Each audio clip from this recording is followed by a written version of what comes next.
Hello and welcome to the world famous football comic podcast, Champ We Are United. I am your host for this week's show. My name is Matt Mute Button Richards, and I'm joined in the studio in Champ Towers by, well, two co-presenters this week. First of all, I'll introduce you to he's our time traveler, he's our golden boy. I'll introduce you to Ian Golden. Hi, Ian.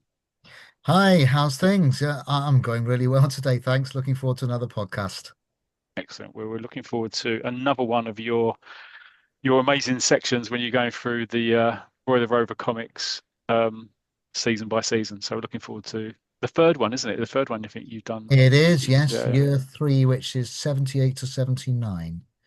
So, 78 to 79. Yeah, yeah. remember that year? Well, not a good season for Millwall because we got relegated. But anyway, less of that. Let's just concentrate on the Melchester universe. And we're also joined by Mr. Neil Bygone Berrigan. Hi, Neil. How are you? Yeah, I'm good. Thank you very much. Looking forward to tonight's show and the content that we've got. I don't remember much of 78, 79 because I was only 2 and 3 years old. But Thanks for that. Thanks for that. Appreciate that. Cheers, mate. Yeah, thank you. Good, good. Yeah, it's just the three of us tonight. Yeah, Paul Tangent Richardson. I think he's off on his holiday somewhere. Not quite sure where. Probably just trying to buy even more comics or more bloody Bazran. bookcases. Bazran, you're putting Bazran, trying to get some more bookcases for his comic collection. And Goal's obviously still not here, but Goal should be back next episode. So listen out for that, Goal fans, both of you. Um, yeah, so it's just us. So yeah, the running order for this week's show is I'll start off in a minute with the social media feedback. Then we're going to hand over to Bygone Berrigan. What are you going to do for us this week, Neil?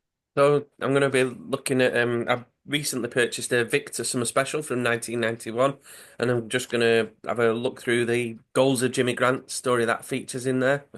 As we've said, we've not done a Jimmy Grant story for a while, and it's a summer special. And seeing as though we're coming towards the end of summer now, maybe start wrapping these up. So yeah, I thought a Jimmy Grant feature would be good tonight. Will you be getting onto the annuals as we get further towards December? Because we're in annual territory now, aren't Yeah, we? we'll start. Yeah, I'll have a look through. I'm gonna have a look through my annuals, and if I find they always give me a little bit of excitement, so I might do a Roy the Yeah, Rovers annual in there. Yeah, absolutely. yeah. Yeah, it's Suggested. there's no autumn specials, is there? There were winter specials. There were a couple of winter Oh yeah, specials I that might They do. did a couple, didn't they? Yeah, yeah, right at the yeah, end of the run. yeah, yeah, I think there yeah. was three Roy the Rovers winter specials. Oh, okay. I think I've got two of them. But I might. Yeah, that's a good idea. I might do an Mm. annual and then a winter special. Yeah. Anyway, good We'll have a stuff. Looking forward to that because we haven't done a say goals with Jimmy Grant for a while no. since back in the day when good old Simo, shout out to Simo, Yeah, was yeah. We doing like that. Yeah. Jimmy. Okay, excellent. And also was that the one also, but then after that we'll be handing over to Golden Boy Ian. Ian, you've said already what you're going to be doing for us anyway, so I guess it's a pointless. But yeah, so you're taking us through the 1978 to 79 season, aren't you, with all the stories? I will, yes, in two parts as I normally do. So that's how I post them online. The first half of the season, then the second half of the season, review each story one by one, and say which is my favorite from those 6 months. Good stuff. Excellent. Okay. And then what I thought we might do then is we'd do a bit of a collector's corner. We haven't done one of those for a little while. Um, so yeah, we'll probably just go through some recent purchases which some of us might have done, and we can just talk through some of those. So yeah, so that's the show. Okay, right. So without any further ado, I will kick off with the social media feedback. First of all, I'm going to start with, as per normal, with the Roy the Rovers Comic 40 Years On Facebook group. And we have their comments from a Brett Mayer. End of the show. I don't know who he is. He says something, and the great mute button incident of the previous episode gets payback. So obviously this is feedback on last show, which is 113. Unlucky for some. 13, and that was unlucky for me because we had some visual gremlins, which meant we didn't actually see. We didn't see Ian. We didn't see your fantastic presentation. We heard it, but we didn't see it. Um, so yeah, Brett, who is AKA, obviously he's goal, reckons that was recompense for me cutting him off previously when he did the intro. So thanks for your support, goal. Looking forward to you coming back on. Um, okay, and then we have something from the world famous. What's that coming over the hill? Is it amusing? Is it amusing? So we have from Trevor Melvin himself.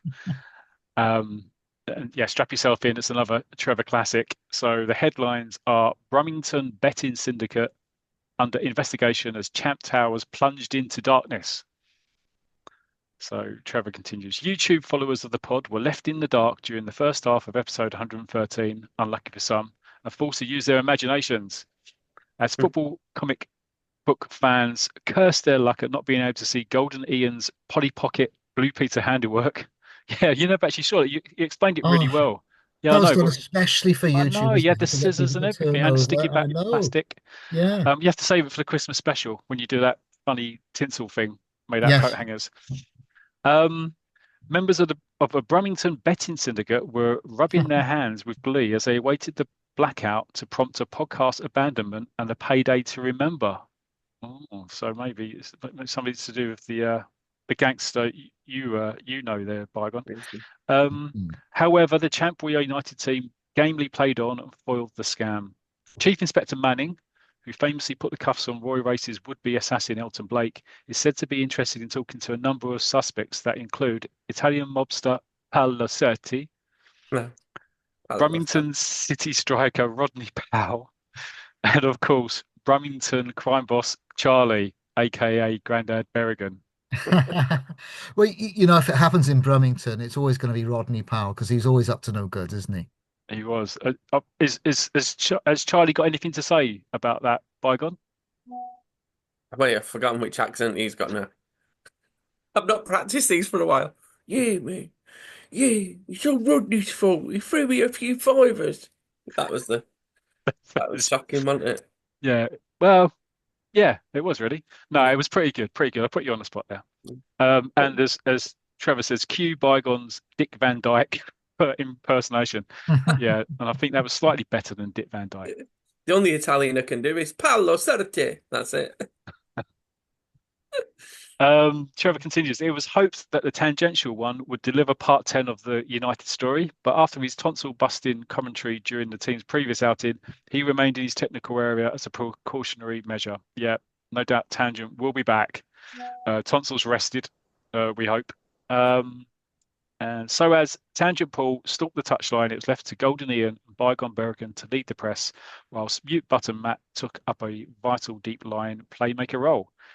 Golden Ian became the Golden Boy for the second episode in a row as he scored again with his fabulous new feature that provides the season-by-season review of each strip that appeared in the Roy of the Rovers comic between 1976 and 1993. The football comic Time Lord tackled parts 1 and 2 of the 1977 to 78 season, and controversially perhaps, Mike's Minimen topped his favourite story league table, with Roy the Rovers dropping into second place. It has to be said, Golden Ian was less than impressed with the Football Family Robinson debut season storyline.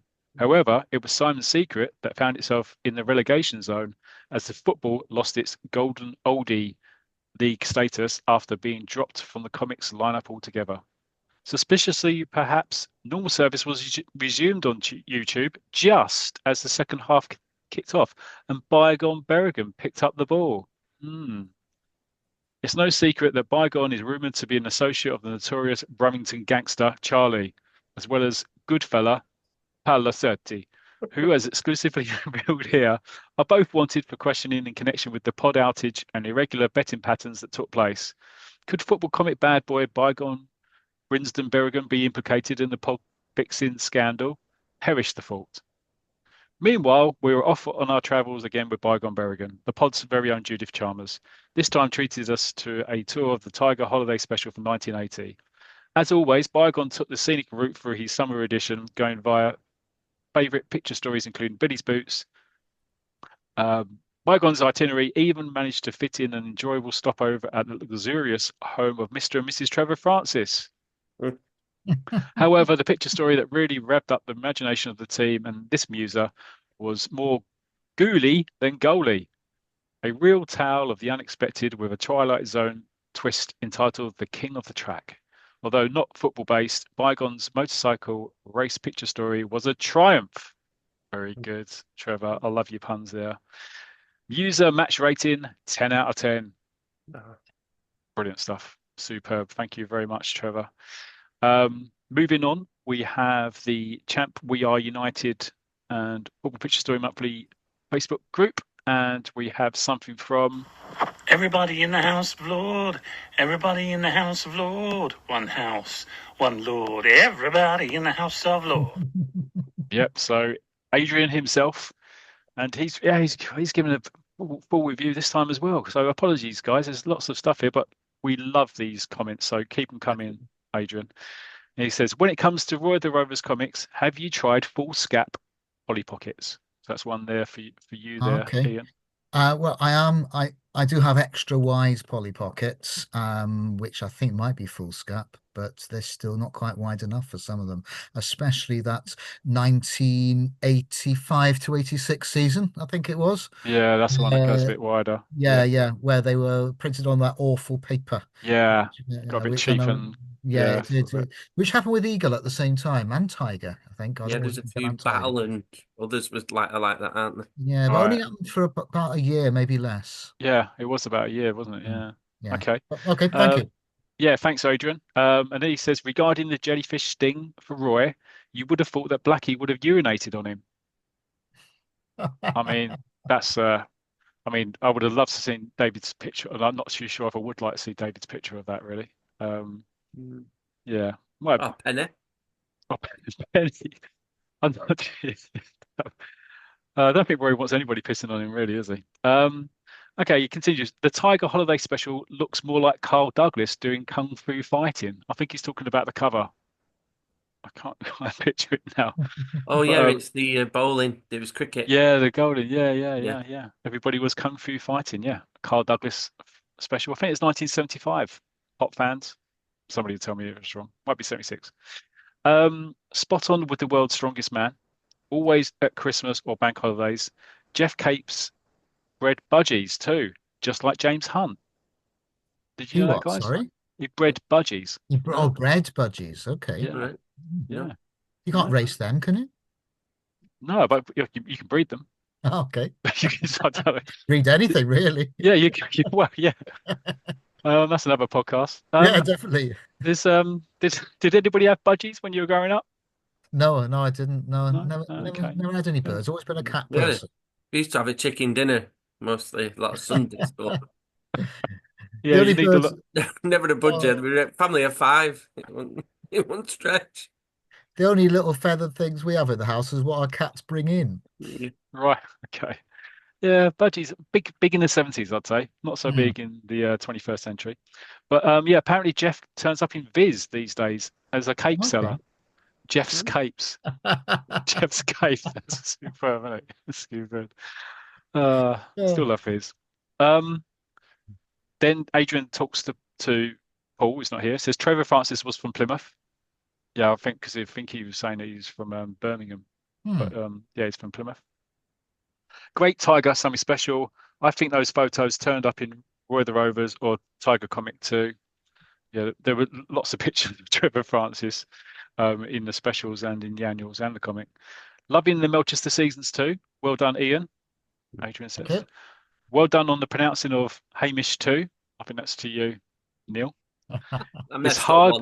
It's hard when you've always said it one way, e.g. Hyundai, IKEA, Skoda. I'm not too sure. I don't know what. Has anybody else known it apart from Skoda? Skoda. Yeah.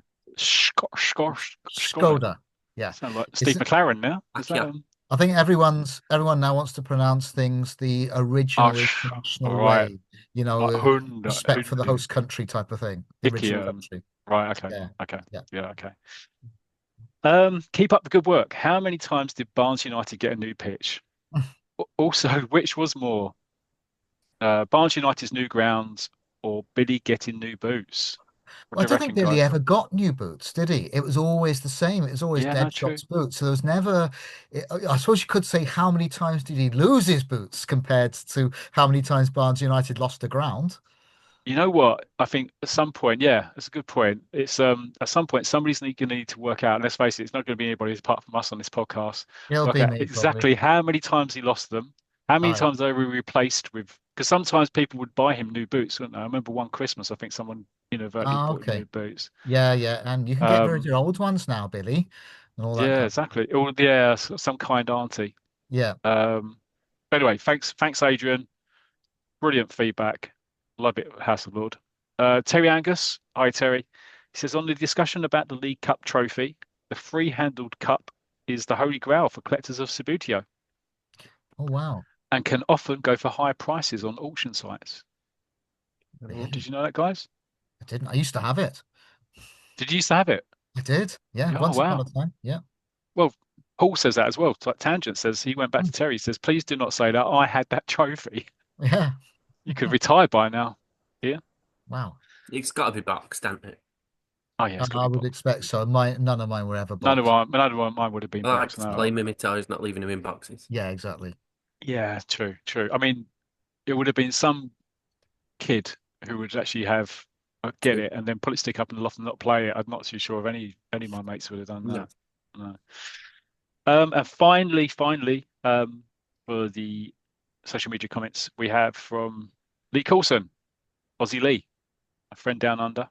And he Right. says, this is on YouTube. He says, it was like listening to a podcast on YouTube, old school style to start with. Goal would have fitted in very well. Yeah, he would Yeah. have done that. Yeah.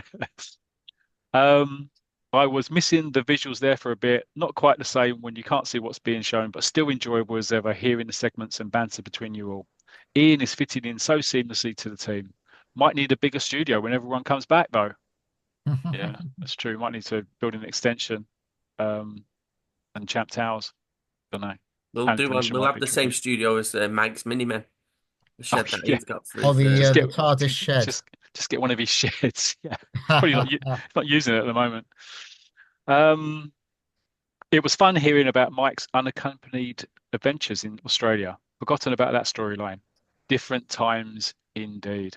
Yeah. Yeah, absolutely. Brilliant stuff. Well, look, thank you very much, everybody. Thanks for your comments and feedback. We really do appreciate them. So keep them coming in. That's it for the social media feedback, Melvin's musings. So we will now hand over to the one and only the Judith Chalmers of the podcast, Mr. Neil Bygone Berrigan, and I'll share my screen. Hopefully this will work this time. We won't have any shenanigans from Palacerti or Charlie. So yeah, Okay, so oh, after the last episode where everything went black and white, I've had to think about how I try and explain things because I'm aware that obviously not everybody watches on YouTube. So if you're also listening, you can actually try and visualize what I'm trying to explain could you try as and do well. it in So interpretive mime, perhaps? That in might be a useful. I could do, couldn't I? Yeah. Yeah. Well, it won't help visually either, I know, but it'll make us laugh. So this is Victor Summer Special 1991, and what I like about this is on the front cover it actually says Summer Special in the year 1991. A lot of them didn't never put the years on the front. It was always you have to try and find the copyright inside the back page where the year would be on. So I think the 1991 did it. 1990, I've just purchased that one as well, but I've not received it yet. Mhm. But on the top right, it's actually got number 25. So Yeah. it's I part like of the that. yeah, so I think we're coming towards the end of the Victor Summer specials now. Yeah. I think this is a penultimate one. There's a 1992. What I also like, for those who spot these on summer specials, and it's on this one here, on the barcode, it says 06, which actually meant that it comes out in June. All right. So Wow. if you can see on the barcode at the bottom Yeah, for yeah, those yeah. I see watching on that. I YouTube, didn't know that. Oh, yeah. Yeah, that's good, isn't it? it's I probably didn't the know. first one we've had with a barcode. Most of them Yeah, are yeah. 1980, aren't they? But that's So interesting. Yeah, I didn't know that. Yeah. Yeah, so the What's the front rest? cover. What does the rest of it mean then, Ian? I want to know what the 97709580170018. No, but absolutely not a clue on that one. That's just I do our remember when. Do you remember unique when code. they first came out? Barcodes. You could play games with it. There was a game you could play where you could add a machine and it read the barcode and you got points and different things like that. Somebody will Oh, probably oh entertain you no. with that one. Oh wow. Okay. Okay. Cool. No. No. Someone might remember. Unless I've just dreamt it and I've just come up with a great idea for kids to play a game. Welcome to the Champ We Are United Barcode podcast. Yeah, I didn't know that. I'll have a look now on different. Yeah. Yeah. No, it's interesting. Yeah. Yeah. So it's the Victor Summer Special 1991. It costs you 90p, and you get some. I think there's 65 pages in it, if I'm not mistaken. I'll have a look now. No, there's not. 37, 38, 39. So there's 40 pages in this edition. I've just Ah, wow. That's interesting so because when yeah, you but I think was just about gonna say it, I've just bought a Scorcher from 1980, which I'm going to talk about shortly in the collector's corner, and that's got 65 pages in, and they've obviously mm, things are dropped getting down. fit. This is 91 and things were getting thinner, weren't they? Yeah. Yeah, but Yeah. there's Yeah. more colour in this one as well.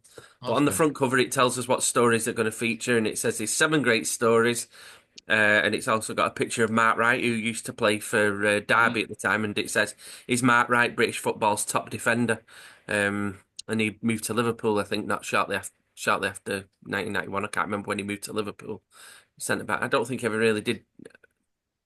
Personally, I don't think he was that dominant for England at the time because there was a lot of he good centre backs well, he at the played time. really well, didn't he? He famously played And really well in the 1990 World Cup, didn't he? But I'm yeah, not too sure how long his career lasted after that. no, Can't I think it remember. was when Bobby Robson changed the defence when they Yeah, played, didn't they? And then against Egypt. Yeah. he changed it, and then he played. He scored, I think. He scored in the Yeah. group stages, didn't he? He scored the Yeah. goal. He'd be worth millions now. Player like him. But yeah, the front page just shows Jimmy Grant with scoring with a diving header, which is going to face plant straight into the pitch. If you look at it, he looks like he's flying through the air like Superman. But yeah, lovely action shot on the front cover. And then as we look inside, it starts. The first story is the goals of Jimmy Grant, and it's a lovely uh, colour image of Jimmy, who's now in the England kit, scoring past Holland and getting. It says straight away it's got his second goal of the game, and it actually calls him Holland. Whereas now we know that the Netherlands. Netherlands, they've actually changed that now.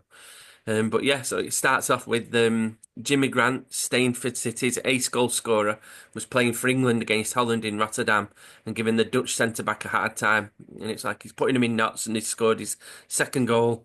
And at half time, he's really happy having his like cup of cup of tea in the changing room. And his mate says to him, "You've got the Dutch centre back in your pocket, Jimmy. He doesn't know which way to turn." And Jimmy Grant says, "He'll get a pep talk in the dressing room. We haven't won yet." And the manager just gives a great pep talk of "Keep it going, lads. You're doing great." So as always with Jimmy Grant, he doesn't get too above his station. He's aware that players will try harder against him once he's scored a couple of goals. And just as they're coming out, the Dutch are making a team change. They're making a substitution, and Jimmy points out that the number five's going off. Who are they bringing on? And his teammate says a chap called Rudy Danar, a local lad, and his first international. Sounds popular, doesn't it? He's coming on to keep you quiet.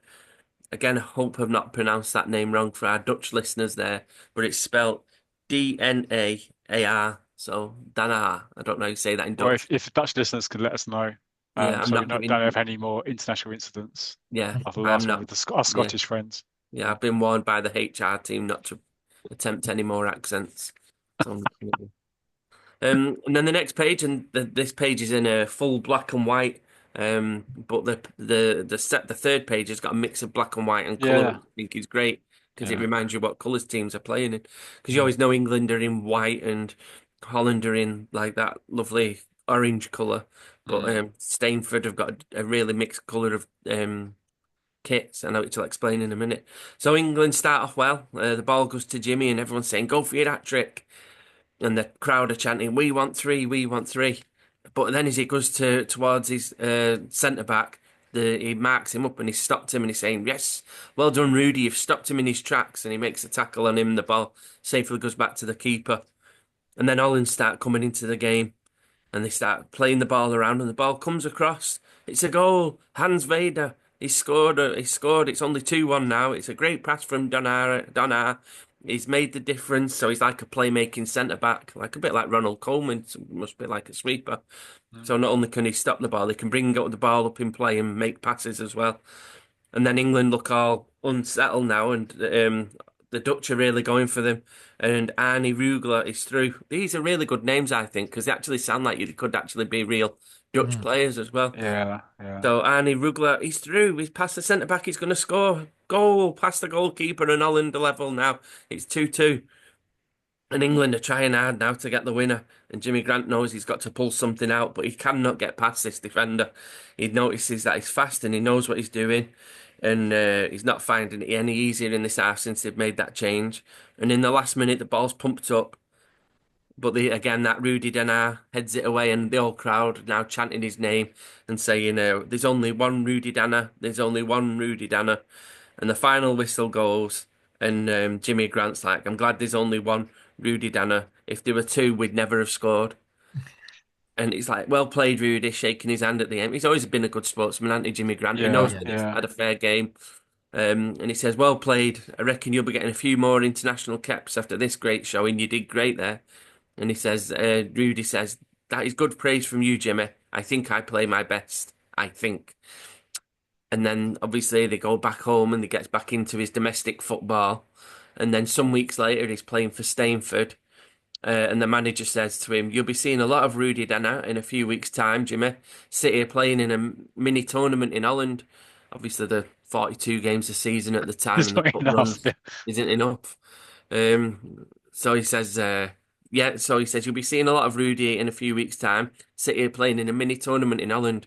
And the assistant manager says, one of the other four teams is Idar, Rudy's team. I bet you don't get many goals against that lad. And Jimmy says, I've got no goals against him yet, because he obviously marked him out of the team. So anyway, this mini tournament was played at Idar's ground. And as they're walking in, Jimmy and Rudy meet, and he says, Jimmy, you know Rudy Danner? He is our newest international player. And Rudy says, pleased to see you again, Jimmy. And then as they're walking through this lovely, it looks like walking through to a changing room, one of the team point out that Ida FC is 100 years old this month. That is why we're holding the tournament. The cup, the winners get our centenary cup. So Jimmy says, I hope I do better against you than I did when we played international football. So then the tournament starts. It must be over a weekend, this tournament. It must be like a post-season friendly, I think. Obviously, I know it's a cup, but it must have been after the season's finished. Mm.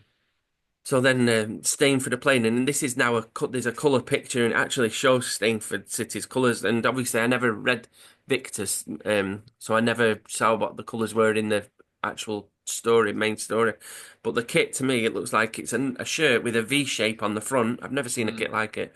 It's got red arms. It's got like a blue torso, and then the V's are yellow colour, and then the shorts are red, and the socks are red and black. So probably Simo would have been able to tell us if what colours Stainford City were. But it's a really mix of it's like a Melchester kit, but nobody Yeah, plays in that colour kit. it's only if it really got in the cover on the cover, wasn't it? Because I mean, oh no, Jimmy Grant was in color right at the end, wasn't it? In the last Yeah, couple of years when Yeah, he yeah, was in yeah, color. yeah. I So mean, no, it's worth taking a look back on that one. yeah, I think I think like early Manchester Rovers, they made it yellow, red, and blue, didn't they? So Yeah, it yeah. yeah. related There's with lots everyone. of that in that. Yeah, Yeah, Yeah, so this yeah. it's quite similar the kit colour to be well. I know with it's just an amalgamation of different. Looks more Mm. like a rugby shirt than a football it It shirt. does does. look, yeah, it Yes. looks like a rugby league shirt, doesn't it? Yeah. Yeah. So I'd anyway, say they which start team? they start off And playing that, and sorry, sorry. Neil, that pitch, the first pitch when he scores a goal. Are you going to say this? Sorry, you Yeah. might be going to say this. Go on, keep going. Sorry, so they start. If I don't, you can pull me up. Yeah, So yeah, anyway, they well, start playing against a French team. They're just called a French team at the moment. So it says they did well against a French team, and Jimmy Grant scores a winner. And I think it's like a reverse angle of what the front that's what I page was going to is. say. That's what just spotted. Yeah, All right. exactly. Yeah, Yeah, that's so on the front spot page when I on. talked about his diving header where he's going to face plant, on this one it's more or less a similar angle from the other way as if you're looking at it from the other side. And again, it's a great drawing. It actually shows here. So he had his arms out to his side, and by the time the ball went in the net, he safely landed. Yeah. on his hands so he didn't face plant and hurt his chin. So in the next game, he scores a sliding tap in to make it 3-0 against a Belgian side. So they're not naming the teams here at the moment. And then in the third match, they come up against Ida, and again, he's up against Rudy Danar, and he cannot get past him. He's like out thinking him all the time. Um, and it says here, Rudy's keeping Jimmy Grant quiet, and Jimmy's just thinking himself, how do I get past this lanky lad? So obviously he's a tall defender. And he says to himself, if I played against this long-legged bloke every week, I'd never score. And another great action picture where you can just see Rudy Dana poking the ball out away from Jimmy Mm, going through his legs there. So at the yeah. end, it's a 0-0 draw, and he says we couldn't crack their defence, so they played 3 games, 1-2, drew 1. And the manager says to him, Jimmy, we're still in the tournament and no one's beaten Edi yet. If we can win our next game, it's likely we'll play them again in the final. It's the top 2 teams in the round robin who contest it. So then the next game they play and Jimmy Grant scores a lovely overhead kick and City are in the final. And then they know, but after the game, they're watching telly. It looks like they sat in a hotel room. Jimmy's watching telly, and two of his teammates are talking to each other and they say, Edar haven't let a goal in yet. Jimmy's got to find a way past Rudy Danner in the final. But Jimmy's not interested. He say, I'm trying to watch. There's a boxing match going on. And as Jimmy's watching the boxing, the one boxer slugs another boxer, and he says, the short, dark-haired guy's got no chance. He can't get past the tall, the chap's long jab, just like me trying to get past Rudy's long legs. So Jimmy's comparing it. He's thinking that Rudy Danner's got long legs. I can't get the ball near him because he's always intercepting it. But then again, while he's watching the fight changes, and he notices that the little bloke's getting close and he's hammering him. The tall chap's got no answer to it so now he's changed his tactics, changed it up a bit. The other boxer can't get past him. And next thing you know, on the television, it shows the boxer sprawled out on the floor, and his teammate says, "What's happened?" And Jimmy says, "The shorter bloke stayed in close and hit the tall guy with an uppercut. That's how I've got to handle Rudy. I've got to run at him, make him backpedal so he can't stick out his long legs." Thankfully, he didn't mean he's got to lay him out on the floor and knock him out, so they have to make a substitution. He goes into the next game with boxing gloves on. Yeah, Jimmy, no, so he's don't do just it. got to change his tactics and try and outthink him a little bit. So the final takes place, and Jimmy gets his first chance against Rudy Danar. And as he's got the ball at his feet, he noticed that Rudy's a bit apprehensive, and he says he's worried. He's not sure which way he'll go. Rudy starts to back off a little bit, and then Jimmy moves in left, then right, does a feint, and Jimmy's done him, and he's through on goal, and he strikes the ball past the goalkeeper. Goal, 1-0. And then again, Jimmy's coming at Rudy again, and everyone's shouting, "Stop him, Rudy! You won't get past him this time, Jimmy." And then next thing you know, Jimmy nutmegs him, makes him turn on his back, but Jimmy's away, strikes it again. Jimmy Grant 2-0, and that was it. Stainford City then win the cup. They won the Centenary Cup, and they say, "Well done, Jimmy. How did you do it? I didn't. I thought I knew how to play you." So sorry. So this is. It looks like Stainford because all the colours are the same on this one. So that Rudy Danaz joined in the celebrations with the team, and he says, "I don't know how you did it, Jimmy. I thought I knew how to play against you." And Jimmy says it's a professional secret, so he's not going to let him know how he's beat him because Yeah, obviously he knows he's going to be facing him again in yeah. either internationally and for club. And he says, "I'll give you a clue. I was watching TV last night and I saw something that gave me an idea." So Rudy Denar says, "Ah, you watched a video of me playing football. You studied my style." And he says, "I will study your style. I have many videos of you playing. I will learn." So Jimmy just thinks to himself, only if you're a boxing fan too. So Yeah. then it's just the end of that storyline there, which I think it's a lovely little neat story with Jimmy Grant there. And then obviously he's struggled. A lot of the Jimmy Grant stories, he struggles and then he shows that there's always more than one way to play football. You've Yeah. got to just think outside the box. And I think that's what the story shows. So to start off the Victor special, it's a really good story because Jimmy, as I said, I never heard of Jimmy Grant until the Football Picture Story monthlies. So it's nice to be now picking up these Victor Summer specials and coming Mhm. across new Jimmy Grant stories. He just seemed to play for a lot of clubs, I think, Jimmy Yeah. Grant. He You know, does. Yeah, I think for a few years it was one club every year. I think he remained yeah, at Stainford more than a year. yeah, and he always Um, comes across as a loyal man, but he moves more times than Stark. yeah, yeah, But yeah, it's a really good story. And then I'll just have a flick through the rest of the special, just mention some of the names to the teams and the listeners if these were anybody. There's one story, I think it's just a standalone story called Call Me Yona. And Oh, it's just sorry, go on. Have I no, go on, go mispronounced on. it? No, go on. No, no, Yeah. no. I thought, I know it's not sent. There's no pictures on YouTube, so yeah, it's yeah. just me talking. I'll send us through to Matt. But yeah, it's just a wartime story about this chap called Jonah who sinks every boat that he's been on. And that proves to be the case when he goes on a new warship. And then there's the tougher the track. Is it a comedy one? Is it a funny one? Yeah, it's a Joan, comedy one. yeah, is it by Ken Reed? I think it is. I Yeah, think it's that's a the famous lovely. artist, Yeah, tougher the famous track artist. Yeah. artist. Yeah, and then no, it's not a Ken Reed one. Oh no. Oh, it's a different type of. Is it? Okay, It's a okay. different type. No, it was like an historical one. It starts off January 1941.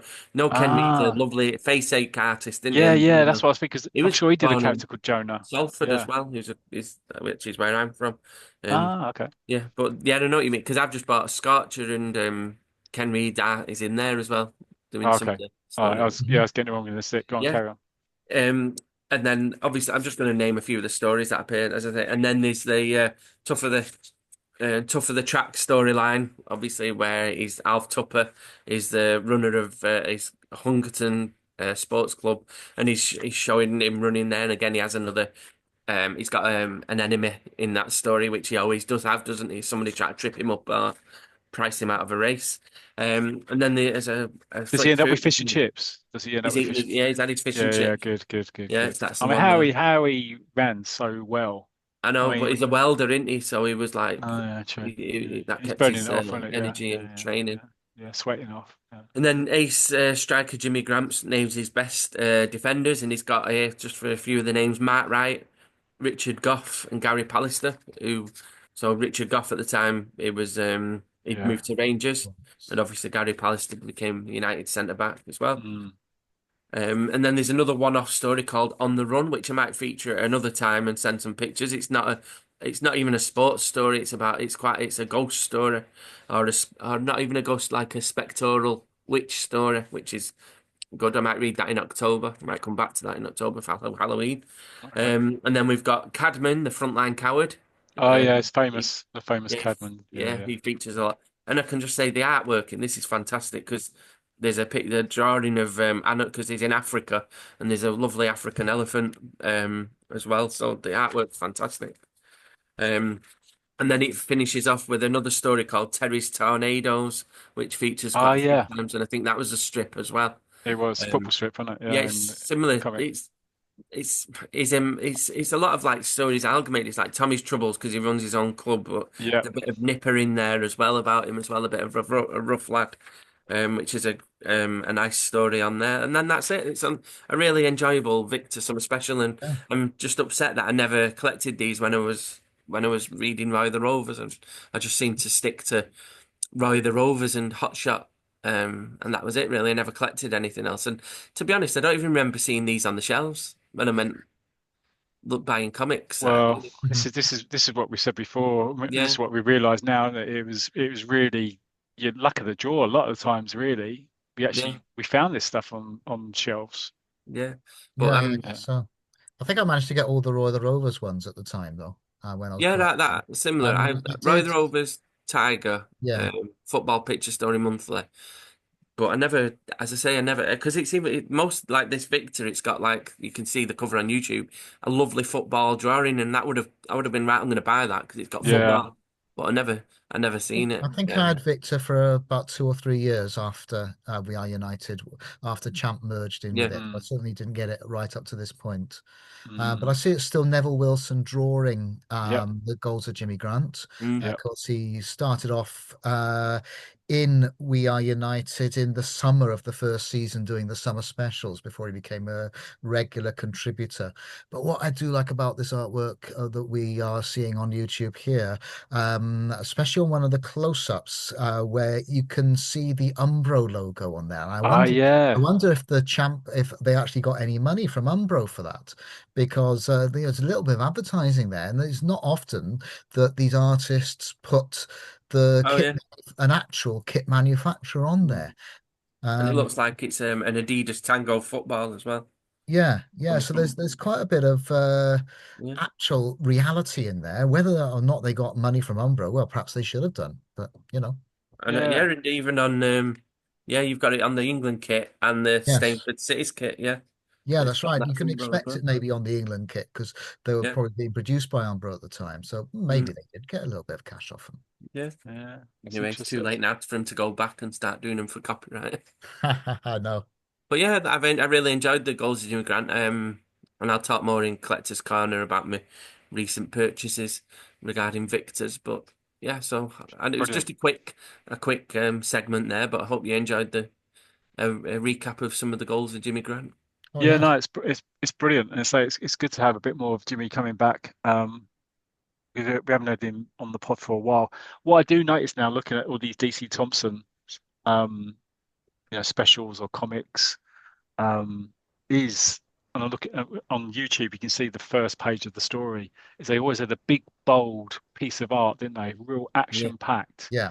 And I remember reading an article or an interview. I think when they brought out Scoop in '78, yeah, how different and eye-catching that was compared to, they did it on purpose, and how different that was to the likes of your Roy the Rovers comics, where you yeah, just got you got your classic six panels, which is really eye-catching, isn't it? That Yeah. mm, first kind of action shot. It's a yeah. brilliant piece of And, art, as you say, by Neville Wilson. and it's not regimented throughout, like you say. The panels are No, all broken up and flowing yeah, action and things like that. yeah, very It's different not. style. Yeah, every goal doesn't have to be a net buster either. They like you don't see the net bulging on some of them. It's just it's a goal, or like A tap in there by Jimmy, against the yeah, Belgian it's, side. yeah, yeah. Or you're actually inside the goal as the ball's coming to you as well. So Yeah. it's good. He's a fantastic artist, though, isn't he? So Oh Oh yeah. yeah, really, it's definitely one of the best without a doubt. Yeah. yeah, yeah. Yeah. Okay. Brilliant. Okay. Excellent stuff. Thank you. I'll stop No, sharing my screen then. That's excellent. Thank you very much, Bygone. Now we'll move swiftly along to the next item on the running order. So it's again, he's back for the third time, and hopefully this time everyone will see it. Well, let's hope so. Let's hope Let's so. I'm hope going so. to share Yeah, no, my I'm sure. I'm screen now. sure. I'm sure everything's working. It Yeah. seems to be working fine anyway. Um, Good stuff. Good stuff. Well, here we go. thanks very much. I'm carrying on my reviews of Roy the Rovers comic, part 5 and 6 of 33. So basically season 3, the 1978 to 79 season. For those who haven't listened to the previous podcast, first of all, why not? Please listen to them. If you haven't, I've been reviewing and writing about Roy the Rovers comics since I bought them a few months ago, every issue, all 851. And I've file them all in binders of half years. So that's why I review in half years. So Roy the Rovers comic part 5 of 33. Issues 100 to 123. It's dated 19th of August 1978 to 17th of February 1979, and currently every Monday. So this season's a few issues short due to a strike near to Christmas that missed 3 weeks of releases. Issue 114 was dated 25th of November 1978. Then issue 115 was dated 23rd of December 78. Whilst the latter had a Christmas cover and a couple of the stories, Roy the Rovers and Tommy's Troubles didn't get their Christmas special strips until the issue dated 13th of Oh wow. January 1979, which is also when the first part of the 1979 calendar appeared in the center of the comic. So the strike kind of mucked about with it a little bit. Oh, poor Barry. Yeah, Yeah. definitely. He must have been tearing his hair out. I've no idea what the strike was, but whether it was printers or what. But it was happening. It was the time of strikes, wasn't it? Mm. Um, the price increased from 8p to 9p in issue 103. It's to pay for the strikers. Yeah, Pay exactly. rise. And there was a slight new look to the cover with the Christmas issue. You'll see that new look a bit further on, where the picture took up the full width rather than having a border around it, Mm. which you can see for those watching on YouTube at the moment, which was the case of all previous issues. Tommy Docherty was this year's Christmas contributor and cover star. And so it was all the same fare as the previous 6 months, 8 stories and regular articles. Okay, so my Yes. favourite on this one is Roy the Rovers. Roy Race is trying to turn down the job as manager of the Basran international side. He's been sent bribes, such as a new car, and the Sheikh of Basran is even trying to befriend Roy's wife, Penny, in a nice way. And she actually goes to Basran for a few weeks without him. All this affects Roy's and Melchester Rovers' form, and it's the new year before they actually win a match in the league. They seem to draw a few, but they're still rock bottom of the table. Former manager Ben Galloway takes over for a while, but that totally confuses the side, and it's up to Roy to save the day. And eventually, under his now unofficial leadership, they win away at Carford City. Whilst Penny loved Basran, she decided she didn't want to move there, and Basran lost interest when Rovers got rubbish anyway. By the end of this section of the comics, Roy is back in as player manager. Rovers were back on form and beating Kelburn 4-0 at half time in the FA Cup third round. All very enjoyable in every way, and with its bright colour presence and excellent storyline, it's in its natural place as the lead story in the comic. Yeah. So, my next one is Safest Hands in Soccer. A very enjoyable read again, but the story's moving slowly this season, even with a couple of minor time shifts. When we last left Gordon Stewart, he'd been selected for Scotland in a traditional end-of-season match against England. Despite an injury setback, he played and Scotland won because England are rubbish. That storyline finished in the issue dated 16th of September, and in the next issue, it was the start of the new season. There's no mention of the World Cup, but it's later stated that Gordon has only one international cap so far, so he obviously didn't play in Argentina. This story moved very slowly, with the first league match of the season only featuring in December and January. Admittedly, there was a strike, of course, as well in the comics, but even so, Tynefield City lost 6-0 in this first match of the season. All this, the resultant timing, was due to a saga about a jewel thief smuggler who planted his goods in a souvenir placed in Gordon's luggage on their return from Spain. Gordon's first experience of flying, so he obviously didn't go to Argentina for the World Cup. Mm, mm. The thief is caught. Then we have a time jump to another Scotland game. The final panel of this strip being chopped, so it looks like the comic decided not to print a couple of stories planned or drawn. So in issue 121, Gordon was selected for Scotland in the away match at Romania. We spell it Romania now with an O. They Yeah. spelled it with a U back in those days. It was mentioned this is the first game since we whacked the Dutch in Argentina. So okay. So they do mention, or they talk that Yes. pretend it didn't happen. Yeah, that's right. And so, Yeah. and they did, of course, they beat Argentina. I think it was 3-2, wasn't it, in real life? Or was it 4-2? I can't remember. I think it was 3-2. Well, they 3. beat the Dutch Yeah, because 3-2, didn't they? they needed a Yeah. three-goal win to get through, and they And they were didn't. 3-1 up. They were 3-1 up, weren't they? So Yeah, that's right. for a Yeah. while they just needed one more goal. Yeah, and I think the Yeah. Dutch got one back in the end. So Yeah. we are still in the autumn 1978, despite these issues being in January 1979. Gordon performed so well, he was selected for a Great Britain side, playing for the first time in 20 years. This Great Britain side was playing for the first time in 20 years, and they were playing in a tournament in Italy. However, his selection hasn't pleased Welsh keeper Carl Denver, who's asked his teammate Taffy Warren, under false pretenses, to nobble Gordon. At the end of this set of stories, Warren has just got to put a spin on a back pass to score an own goal to make Gordon look bad. Oh, that's dodgy Welsh there. That's not very Dodgy nice. Welsh. It's not Dodgy very. Welsh, It's man. not very. Taffy, man. Taffy was only asked what he was doing. It was Carl's fault, see, it was. So my next one, Mike's Mini Men. In another change for the story, Mike's dad gets a job in the north of England. So he uproots Mike again and moves him and his mum hundreds of miles, probably hundreds of miles away. He always seemed like a southerner to me. So I reckon if you're moving to Tadcastle, it's a big city rather than a small village he's used to. It sounds Geordie-like, but we got Tynecastle. So suppose they're all around the same area, like Sunderland, Newcastle, Darlington, that kind of thing. Mike's growing up. He's firmly put into the third form, so that's consistent with his age. And he's mentioned as being a potential player for the under-14s.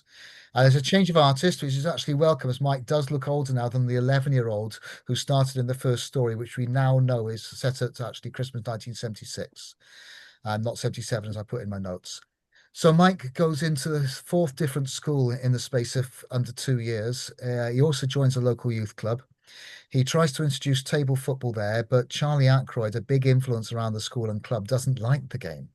Mike and Charlie eventually become friends, though. in a way, as Charlie protects him from a bully at a rival school when they're playing real football. Whilst Charlie now accepts table football, he actually doesn't realize his girlfriend Debbie is playing it and doing well. So I'm really liking this. It's all very Murphy's Mob, and it's a brilliant read. The story missed 3 issues from numbers 120 to 122, with an announcement appearing in Roy's message. The Okay. Hard Man. After refusing a multi-million-dollar transfer to an American club, a jet-lagged Johnny Dexter is sent off in his latest Rail Grand Parlor game. His manager, Victor Boscovich, is also red-carded for running on and protesting to the referee, so both are sacked. Both are naturally taken on by Johnny's old club, Danefield United, back in the English Second Division. And Boscovich's antics are now seen by a new audience. I think the move back to Danefield was probably coming. I doubt many readers were related too much to the Spanish game back in the 70s. No. And seeing their favourites looking for English honours was probably the best move. But it's not all smooth, as Dexter is gifted a sports car, and Boscovich carries out his threat of not selecting it in Dexter until he gets rid of it. An angry Johnny Dexter crashes the car, but plays with a plaster on his arm. When we leave this enjoyable set of stories, Boscovich and Dexter, the latter now seeming to be taking on an unofficial assistant manager role now, when the two get along, of course.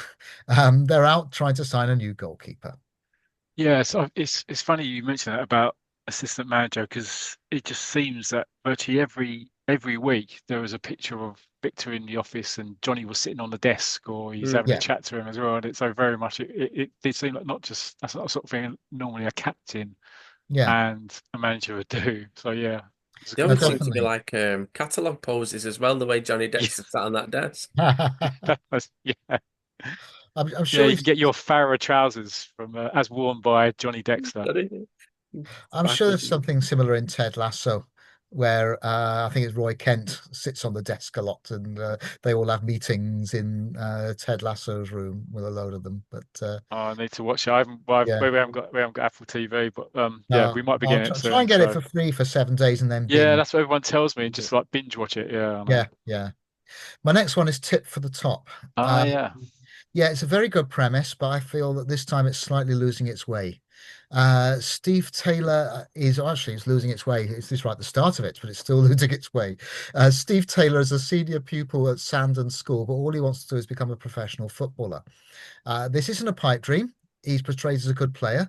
In as early as his first edition, he's being scouted by top club Chelford City.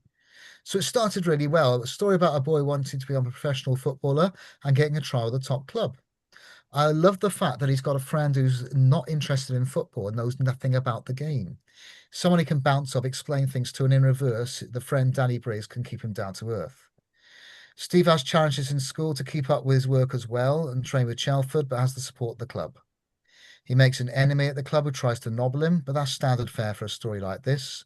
It was completely expected, no problems, keeps the strip ticking along. It's all going well as a storyline, and this has a lot of potential. Until a rival club comes along, Aldwych Town. After explaining he's already signed for a club, the Aldwych officials go to visit Steve's parents. And get this, they trick them into signing a contract for Steve to move to Aldwych. It's a legal document, apparently, but Steve has to go. But Aldwych are not a nice club. They're full of bullies, and he's not happy. Despite not being liked by the players, the 16-year-old is thrust into the first team. How will he do? Yeah, I remember. You know what? I do remember that story starting, and you're right. The premise was quite good, and I quite like the artwork actually. It's Yeah, slightly I do. unusual. Yeah, Although yeah. he does look older than 16, but I just didn't really like him. I know you probably can. I just didn't really come. It didn't seem very likable character. Mm. But anyway, it'd be interesting to see how you kind of. That's my memory anyway. Yeah, yeah, Yeah. yeah. I see what you mean. I wasn't, I kind of liked him, but I just thought some of the premise just wasn't too good. And as we go Mm. along, we see it's just not well executed. Right. Okay. This one is, though, the Kids from Argentina. Although I didn't like it at first, I do grow into it. But this replaced Simon's Secret. It's a solid start. It's unrealistic but fun story. So here's the premise. It's amazing. Yeah. Go on. Excuse me while I take a bit of water here. I think you need alcohol if you're gonna kind of try and make this sound plausible. Manton United of the First Division were in relegation trouble, so they make a transfer bid for Jorge Porbilas of Argentina, a recent World Cup winner. Everyone's loving Argentina at the time, aren't they? Yeah, yeah. After winning the World Cup. However, Villa, their first division rivals, they just say Villa, are also putting in a bid. So the manager phones poor Bielsa's club to seal the deal. But he calls the wrong number and wires the transfer money to a wrong person. Someone called Jose or whatever. Here's 350 grand. And a 15-year-old player called Jorge Porbillas arrives in England with no place to stay. So after finding him lodgings, we do discover he's not a bad footballer, just a little rough around the edges. Okay, so once we're over that a top club has wired 350 grand to an unknown, they believe as a club rep, this has got the makings of a good story. So we'll see how it goes. Yeah, But I mean, it look, we does. we we had to suspend our imagination or use our imagination many times. This is another one of yeah, this is one of those times, isn't it, really? Definitely. Brilliant. Tommy's Trouble's next, and I think the reason this is rated so high for fans is that it's showing a kid of roughly the target audience age, and who they set up their own football side and battle against the odds. Problem is, it's a similar story every season at the moment, and also Tommy isn't getting any older. I do appreciate, though, this story is meant to be read. Sorry, this story is not Yeah, meant yeah. to be read at half a year over 10 days, which is what I'm currently doing. In general, it's a good story, but it's still all about how Waller and Swait can nobble the side in some way, be it playing rugger or playing soccer or sending false notes. They think their match is cancelled, that sort of thing. Waller and Swait now have a soccer team of their own, just out of spite, having hated the game a year ago, and Barnes United have a new ground again. We will see if there's something a bit more original next time round. So on to Simon's Secret. This came to an end in issue 117, making history as the first replacement story to get cancelled. So basically, the first story not starting in issue 1 to get cancelled. Mm. After not playing well in his second game in Spain, which is where we left him on tour in Spain and being picked up by a club, he went back home and continued to have up and down games whether his implants were playing up or not.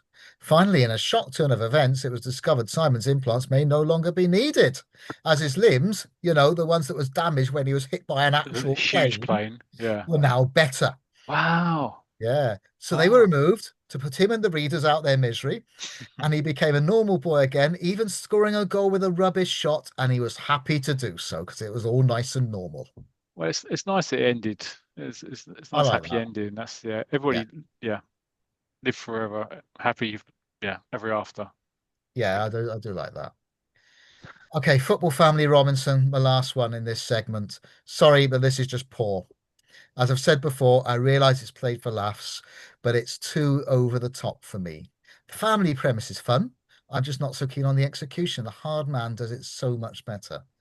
At this point of the story, Thatcham United are going through a League Cup run and are forced to replay with local rivals, Second Division club Thatcham Town. However, on a retreat to a country cottage, the side are snowed in and may not make the arranged match. And that's all I can say on 26 issues, to be honest, on 25 issues. I just didn't think much of it. So I can go on my second half, Mm. part 6 of 33, season 3, part 2 of the 1978 to 79 season, issues 121 to 148, dated 24th of Feb 1979 to 11th of August 1979, every Monday. And we do see some major honours coming up in these set of issues. Thanks to the strike earlier in the season, this half year's worth of comics adds up to just 25 issues. After a price increase to 9p earlier in the season, by the last couple of issues, another penny had been added. So from issue 147, it cost 10p. We're in double figures now. The rot has set in. Mm. There were some struggles with reading The Safest Hands in Soccer, which I will go into. The weakest 2 stories were cut. All 8 that remain at the end of this lot seem strong, so it's really tough to see what will be cut next season. So we'll do a price guide. Issues 1 to 37 is 7p. Issues 38 to 102 8p. As we've said, issues 103 to 146 were 9p. And the last 2 issues I've read so far were 10p. So it's all building up. So Roy the Rovers was my favourite again in this segment. After a poor start to the season, Melchester Rovers beat Kelburn 8-0 in the third round. It could have been a lot more, but Roy Race missed 2 sitters after being distracted by a presence in the crowd. The Minister of Sport for Basran, Basran have not let it lie. They still want Roy to move to the country to manage their international side. Roy makes a deal, though, for him to coach Basran during the summer only to get them into scratch. I don't know what can go wrong here. Roy is considering buying a foreign player to boost his side, and he's not looking at an Argentinian. He's looking at a Spanish player, Paco Diaz, who plays for their next UEFA Cup opponents, Real Zaragoza. Rovers win. Diaz agrees to sign. I think he signs straight away because he hangs around, but he's cup tied, so we can't play in the UEFA Cup. Now, Rovers were bottom of the first division when we last left it, but we don't see anything more of this campaign or the FA Cup. We're only focusing now on the UEFA Cup, which is why I think Diaz signed straight away. Probably helped them, to escape relegation. We got the two semi-finals legs and the final of the UEFA Cup. Mervyn Wallace's nose is put out of joint with Diaz's signing, but he's eventually won over. Also, Rovers play the rest of the season in white. Whilst they say they're looking for a new sponsor to design a strip. Now, that doesn't happen in the end, does it? I think they might add a collar to it, and that's about it. Yeah, we've asked Barry about this, and he doesn't remember why. As you said, people have sort of suggested it could have been cost saving, but I can't see just not colouring in a strip is going to save much. So I think he said he did. You're right. They did plant that when they first ran out in the white. They said, "Oh yeah, we could be looking for a new strip or something like that." And Barry reckons that maybe they were planting the seed for maybe some sponsors to come in. But yeah, you're right. It didn't happen for a couple of years, did it? So no, it didn't. No. So Roy goes to Basran for the summer, taking his wife and twins this time, and they're nearly convinced to stay thanks to some dirty tricks by the hosts. But by the time Basran's final game comes along and Melchester fans turn up in their droves, spending their hard-earned from Middle East trip just to support him, Roy is told about the trick and tells the Melchester fans, from the pitch, of course, with no microphone, that he's going nowhere.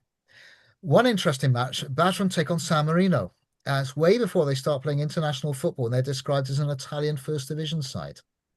So that's an interesting touch, that one. But yeah, I reckon they've probably just got confused, haven't they? I don't think they would have named it after the. No, I don't think they did. I think it was probably a name pulled out of the hat. Yeah, exactly. To be the name made up. And they didn't realize it. It's just one of those lucky coincidences. Yeah, interesting. On to Mike's Mini Men, and I'm still loving this as the changes are keeping it fresh. We left the last half year where Mike, our Sabutio guy or table football guy, is growing up fast, 13 years old. After his disappointment of not getting into the school's real football side again, Mike stays out late and is locked out the house. So he has to climb in through the window and he's caught by the local bobby. He's not charged, but the police do ask him to come and help out at the local remand centre to teach the juvies a bit of table football. He's left in the room on his own, probably not wise in this scenario. A fight breaks out, but Mike handles it, or it nearly breaks out, and Mike handles it. Mike eventually does get into the school's real football team, comes on as sub and scores a goal. Now, the whole of the last 13 issues of this volume is about Mike spending a week or so in London, where he's representing Great Britain in a European table football tournament. He is at one point locked in a storage cupboard when trying to prevent a robbery, when his teammates are thinking at first that he's walked out on the team. When we leave the set of issues, Mike has to win his match or the French will qualify from the group instead of him. Finally, for this, in issue 128, the story was in text version, as again, the artist had issues delivering, and I felt that was a slight distraction from the narrative. It wasn't published at all in issues 126 to 127, and they probably ran out of photos to put in place, and they thought, well, we'll just put this as text. Or maybe maybe the artwork for issue 129 got there, and the artwork for issue 128 didn't. That could have happened. Yeah. The artist kept changing, didn't they? They did. We've asked Barry before who the artist was, and I see it's on the screen here on YouTube. Yeah, it's a different who I recognise the art. I don't know who the artist is. I've seen that art somewhere else. Yeah. And I think eventually it might even change again, where it wasn't all that detailed. There wasn't that much in the background, I seem to remember. But yeah, we'll go on to that one at some point. Mighty Mouse is next. This strip started in issue 40, which an interesting one is it was started 3 issues earlier than it was meant to start. It had because of the artist issues in the safest hands of soccer. It was actually ready to replace Tip for the Top in issue 143. Because of that, by the way, it was one of the few stories not to have its debut on issue 2 of the comic. And that's because they'd already reserved Tommy's Troubles for that issue because Tommy's Troubles was on the front cover. So it had to be a continuing issue on pages 2 and 3. So Mighty Mouse is an absolute classic, really, isn't it? Let's face Yeah. it. It's comedy gold from panel 1. Kevin, for those who aren't seeing it on screen or don't know about it, I'll introduce you. Kevin Mighty Mouse is about 5 foot tall and he's almost that size in width as well. He's a winger for non-league side Alftown Hotcakes. Fantastic It's a name. great name. Yeah, it's apparently it's named after Sir Alfred the Great, and apparently he burnt cakes when he visited there. Yeah, definitely did. Yeah, he doesn't get paid for playing football. It's all in his spare time whilst being a medical student. Now, after they knock Nottingpool, who are the league leaders, out of the FA Cup, he's signed by First Division Tottenham Rovers. Sorry, you should have said the First Division league leaders. They knocked out the FA Cup. But he's signed by their rivals, Tottenham Rovers, and Alf Town are only prepared to release him once their FA Cup run is over. So after getting knocked out by Chelbury, nice We Are United name there, Tottenford pay their $500,000, and albeit on crutches, Kevin Mighty Mouse completes the transfer. So yeah, not only is this story funny, in some parts, I think the concept's a little believable in regards to you might be a part-time player, that kind of thing, and trying to Yeah. better himself. The comedic artwork, though, seals the deal, and I'm really looking forward to reading more of this as it goes along. Yeah, I mean, I really, yeah, like you say, it's a bit like the Hard Man. Yeah, It's to another play for level. laughs. But it was great fun. I'm just looking back because we did do a deep dive into this. So if listeners haven't listened to it yet, on episode 56, I did a deep dive into those first few weeks of Okay. Mighty Mouse. But yeah, no, I loved it. Yeah, and Yeah. obviously, as we know, Kevin Mouse stayed for a long time in the comic. Yeah, Oh, great stuff. absolutely. And then some because he was the new manager in the Roy the Rovers partial reboot recently in the last decade or so. Absolutely. Yeah. Yeah. Okay, Boy Who Hated Football. I'm enjoying it at this stage. It was a unique story idea which started in issue 129. John Smith is a boy who doesn't really like football. In fact, he hates football. He doesn't dislike all sport. He's a bit of a cricket fan and he buys Tiger comic. That gives it a mention. Mm. However, he keeps having to play football. In sports lessons in school, it's either football or cross country, and football's the lesser of two evils. Then he keeps being forced into playing for teams when they're a player short. Thing is, he's not actually that bad. He can pass well and he can shoot well, but he just doesn't want to concentrate on it. He pretends to play badly so he doesn't have to get selected, but he never seems to get any worse. He's even tricked in going on a school trip, thinking that it's educational, a school trip to France, but it's a football trip, so to Germany, sorry. So he absconds, buys a tent, and camps out in France, only to be forced into playing for the camp team. He seriously can't get a break. When the school finds him and they eventually get to Germany, he accidentally scores a goal whilst listening to the test match on BBC World Service, probably on the radio, when he's hidden in his shirt. When he gets home, eventually, there's a twist. His uncle has died, and the will states John will receive five Oh, I pounds a remember week this. from the estate as long as he takes an active interest in football.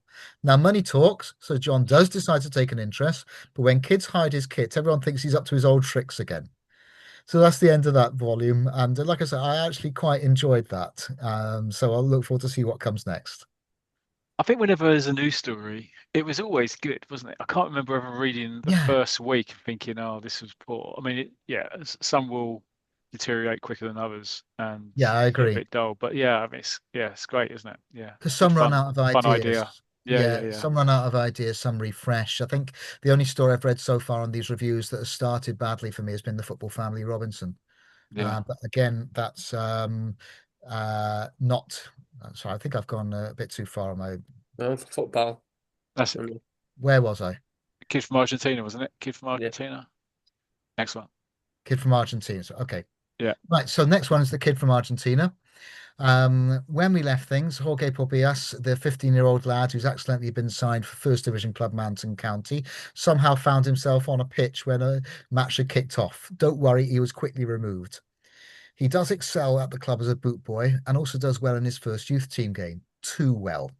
as the club are afraid there'll be an investigation and people will find out why the wrong player has been signed. So they send him to boarding school in the far north of Scotland. He doesn't like it there. He walks out and checks into the local B&B and goes into a state school. He does actually call Manton, by the way, and say, can you pay for this bed and breakfast? It's going to be cheaper than paying for me at boarding school. There he helps by training the local lads and keeps asking Manton for things like kit, training films, anything really. Eventually, though, the local media find out that Jorge is there, so the club takes action and removes him from Scotland, putting him in one of their local amateur sides on the deal that if he doesn't play well and he's dropped, he'll give up football for good, and no one will find out how stupid Manton's officials have been. So will Jorge play well? We'll have to find out in next season's issues. Tommy's Yeah, troubles. yeah. I think I'd gone off. I think I'd gone off the boy from Argentina by now. I think Yeah. I think I'd given up on it. Now I'll do it in future reviews. It gets better. Oh, okay, cool. It's actually Good, get good, better. good. Yeah. Okay, Tommy's troubles. Now I'll quote Mike's Mini-Men, where he's getting older, as he should be. In this one, I don't think our heroes are. They've been 14 or 15 for a couple of years now. So Tommy and Ginger and his mates are still up against the Rugger lads, Wallace, Swaite, and their mates. In this volume, they take each other on at Rugger and soccer, even bringing in ringers, and the soccer team win each time. Nah, come on, the rugby lads would smash the soccer sides at rugby. I'm sorry that they'd kick them into oblivion. So even if you Spoken like a rugby fan there. yeah, even But if you're you just right. get You it, are right. Yeah, yeah, if you could get it to the wingers all the time, and the winger, Tommy, as I said before, and yeah, Ginger, they probably make good wingers, but you yeah, can't look yeah, at long wingers. yeah. But Barnes United win a local cup. Tommy and Ginger go to a holiday camp, get into a few scrapes and play in some matches there. When they get back, they find that Barnes United's ground has been sold, so they have to find another place to play and train. So, but Barnes have done so well, the school has decided they want to have soccer at their school now. So it looks like Barnes and the United will be disbanded, the school take over. Warren Swaite want to play. What could possibly go wrong? So, Yes. So just on Tommy's troubles, and just if you flick back so we can see that artwork again.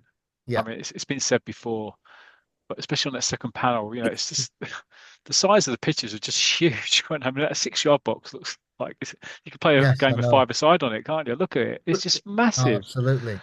And the size of the ball to the goals are just huge as well. I mean, Wow, I know. it's just you get so used to it, don't you? You're so used to it, but it was quite funny to Yeah, see. it just makes them look like 10-year-olds, doesn't it? Tiny, yeah, absolutely Yeah, tiny, yeah. I yeah, mean, God, the yeah, goalkeepers they definitely. did really well in those goals. They were huge. Oh, so I think we last left it when they were trying hard man next, and I think we last left it when they were trying to sign a goalkeeper. Mm. They do Andy Watson. He has a few clashes with Johnny Dexter. Johnny that can't keep out of trouble on or off the field. Even when he decides to be the good guy, gives the referee a basket of fruit before the game. He's booked for bribery. Uh, Danefield aiming for promotion to Division 1. They need to win their last two league games. They win their penultimate match 7-6.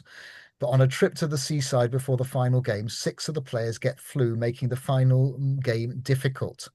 But a single goal from Bob Baker wins it. Danefield boss Victor Boscovich describes leading Danefield to promotion as one of the greatest moments of his life. Now, I thought he was meant to be one of the top coaches in Europe. It seems a bit strange, but there you go. Well, it's He's Victor for gone you, from the isn't he? second Full of division. Yeah, high body, absolutely. yeah, Just yeah, think though, who he modelled himself on was Clough. Yeah, And recently you've got, what's it called? Mourinho saying one of his greatest achievements was making Manchester United finish runners up in the Premiership, considering what he's won. So it's yeah, just that ego thing, isn't it? I yeah. guess And it is. Very everything he similar. does is great. Yeah, In his yeah, Yeah. own yeah. mind, he's one of the best managers in Mhm. Europe.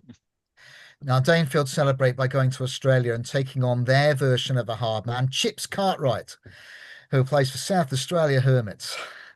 There's a Yeah. shock as Chip's dad is also referee in the game, but after a lot of bias, he's removed by the chairman of South Australian Soccer and Danefield win.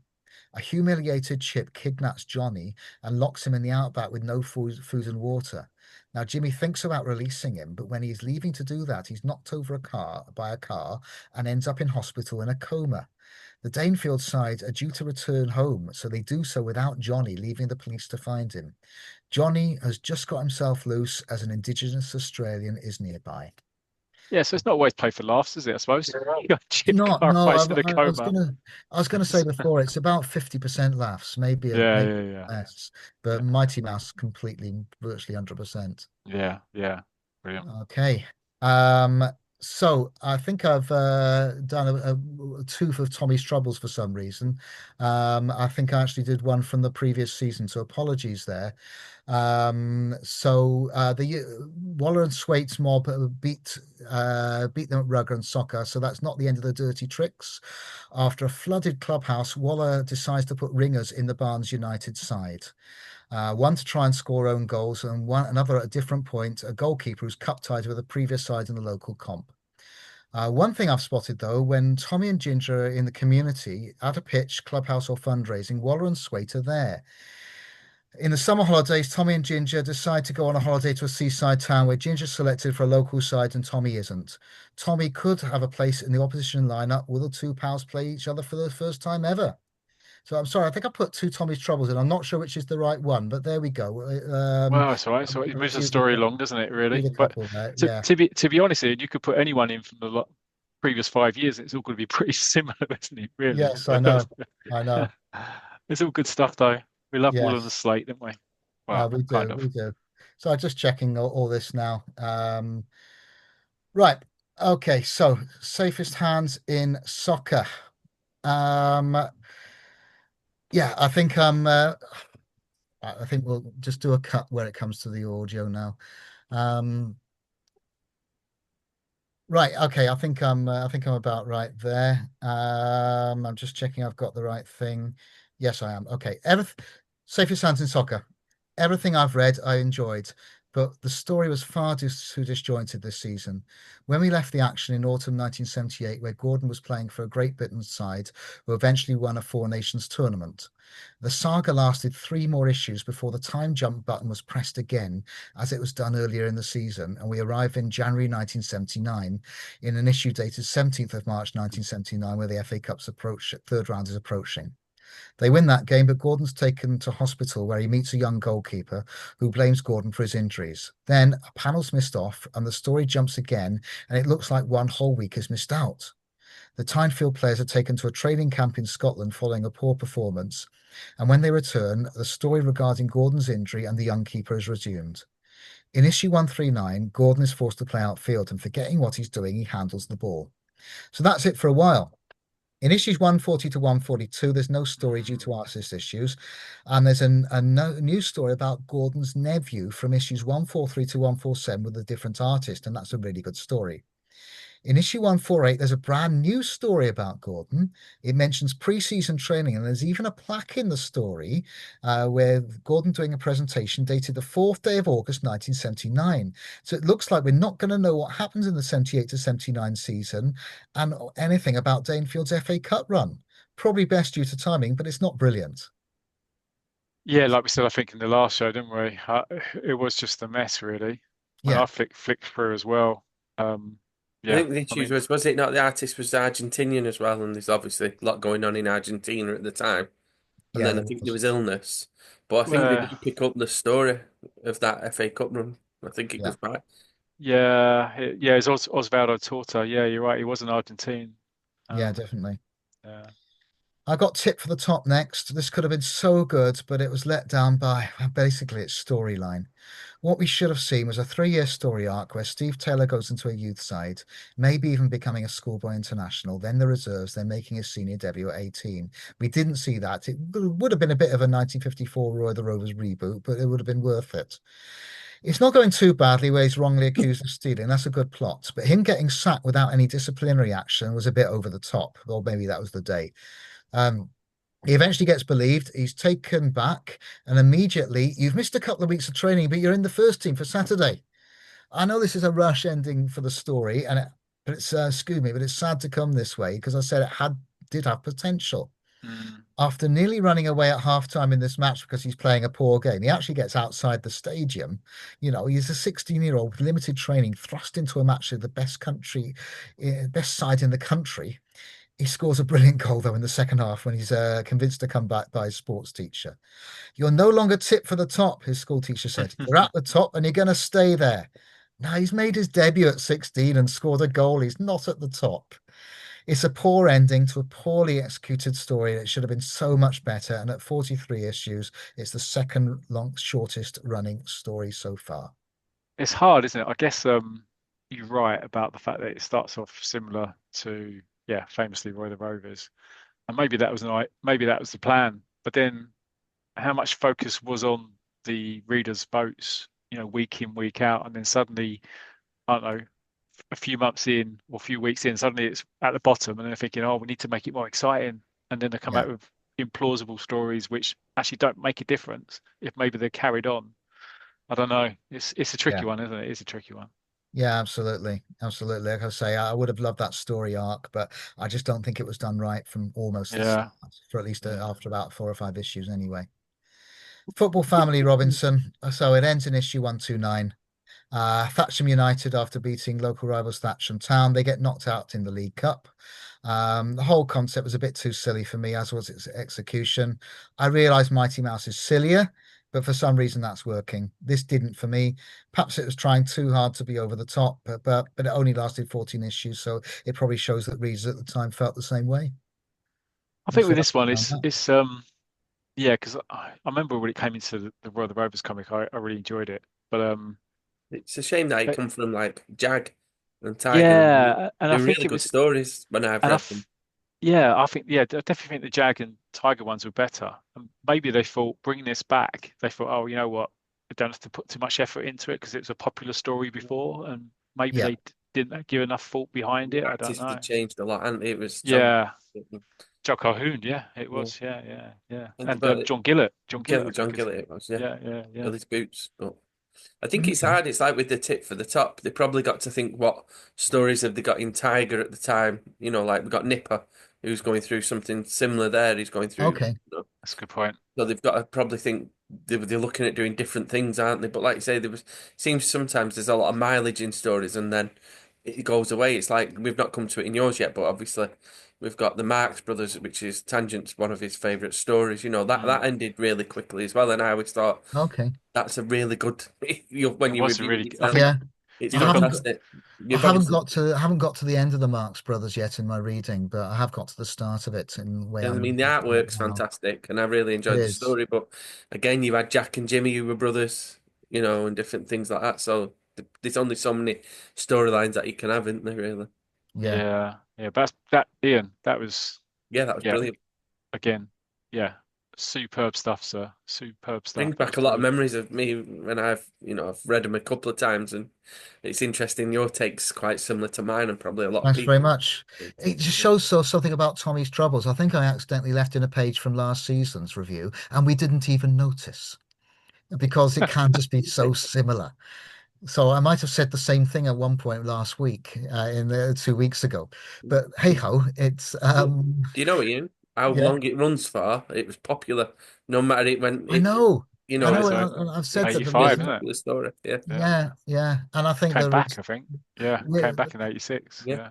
it did, yeah, yeah, and I think people enjoyed it because they like relating to the kids, and maybe that familiarity. People weren't going to compare it to probably 3 weeks ago, let alone last I year. think it's Not like because what we're doing with now. Tommy Barnes, he's playing like they're not like when Billy Dane plays a game and he's playing against 30,000 people in a friendly and things like that. Whereas they never played really big crowds except when he played for England schoolboys. And that was Yeah. early So on. for I think a lot of people could relate to it because they were playing for junior teams at the time. So Yeah, so I that's think right. I that's agree. I agree. And building clubhouses. yeah, and switching on hot and cold water and looking after referees and Yeah, all that kind of thing, which the kids have to do with no coaches. You never saw a coach, did you? our No. insurance. No. Or Always health and first safety. aider, Yeah. anything Yeah, like yeah. that. Health and safety. No, no, no St. Yeah. John's Ambulance. Different days. Brilliant. Brilliant stuff, Ian. That was absolutely superb. Thank you. And I look forward to the next one. I'm Okay, thank you very sure much. all the listeners and viewers will as well. Yeah, that's Yeah. excellent. I need to work on the Welsh for thank you. Was it diolch? Diolch. Diolch comes Diolch. loudest. Thank you very Diolch. much. There you go. Good enough. That's Brilliant. great. Okay. We'll do a Welsh language one eventually of Certainly. the podcast at some point. Right. Okay. Well, moving on, we are going to have a a little collector's corner. Shall we do one of those? Yeah. Um, Bygone, do you want to go first? Talk about some of your latest purchases. Yeah. So Sorry. Is there like a spoiler alert? Are specials involved? a couple, one or two that I may have purchased Okay. and upset a few eBayers and auction people. Yeah, so I've managed to purchase another couple of Victor specials off the big comic collection which Doug Brain is Oh yeah. part of. So I've purchased a couple of Victors from him. I've not received them yet because um, I've not received them. So I'm waiting for them in the post. And it seems to be it's the later ones again, so I think it's 1992 I've purchased off the top of my head. Yeah, last week I went to Southport, and just off on Lord Street, there's a fantastic vintage shop there, and they've got an extensive amount of comics for sale in there at various prices. But they've got a large Roy the Rovers collection for sale in there, and I purchased the Roy the Rovers monthly and filled some of my editions in there. And it is the later monthlies as well, where not the early ones where they were numbered 1 to 27. It's the ones where they actually when the 1990 issues stopped and changed and they went to monthly editions, then Right. they're the ones I've purchased. I purchased 12 editions there. So some of Wow. them some of them are replacements for the ones I've got, and some of them are fillers that I didn't have. So I was pleased with that. I've also purchased a 1990 and 1964 Roy the Rovers annual, which I've not had the pleasure of reading because that's been put away. Father Christmas has now got that. Has, Um, has your wife scribbled it away and you're not yeah, it's allowed to gone. look at it Yeah, it's until gone. It's Christmas in morning? Lapland now. I'm not allowed to touch it. Have that. Um, I've purchased a Scorcher 1980 summer special as well, which I'm just reading at the moment. And So you are most allowed to recently, read that one. I am Okay. allowed to read Just that trying to because work out the Berrigan household of what you're that's allowed to mine. read and I what you're not. purchased Okay. that with my own money.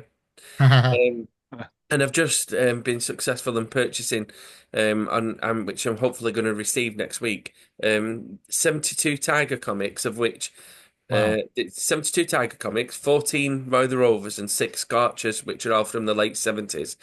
And the Tiger comics seem to be from the year 77 to 78. Uh, And when I was looking at the Scorchers on the picture, the it's six comics, but a couple of them are Scorcher summer specials as well. So I look forward to having a look through them. So hopefully I can add them to my collection. Quite lucky there.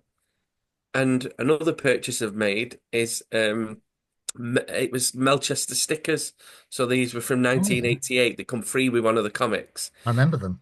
Yeah, and it's got like Melchester and Magic. I'll send a picture to you, Matt, and you could oh put yeah, it yeah, on the yeah. I'll thing. put it on the There's a posts Hot on Shot Facebook. Hamish sticker and the different other ones on there. This bedroom belongs to a Melchester Rovers supporter.